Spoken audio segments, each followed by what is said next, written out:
بسم اللہ الرحمن الرحیم۔ السلام علیکم ورحمۃ اللہ وبرکاتہ۔ ایک مرتبہ رسول خدا صلی اللہ علیہ وآلہ وسلم مسجد میں تشریف فرما تھے اور لوگ آپ صلی اللہ علیہ وسلم کے ارد گرد بیٹھے ہوئے تھے کہ 3 آدمی وہاں آئے۔ ان میں سے 2 رسول اللہ صلی اللہ علیہ وسلم کے سامنے پہنچ گئے اور ایک واپس چلا گیا۔ راوی کہتے ہیں پھر وہ دونوں رسول اللہ صلی اللہ علیہ وسلم کے سامنے کھڑے ہو گئے۔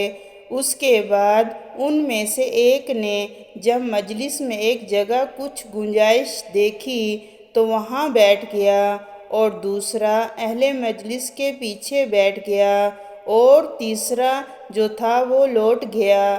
تو جب رسول اللہ صلی اللہ علیہ وسلم اپنی گفتگو سے فارغ ہوئے تو صحابہ رضی اللہ تعالی عنہم سے فرمایا، کیا میں تمہیں 3 آدمیوں کے بارے میں نہ بتاؤں؟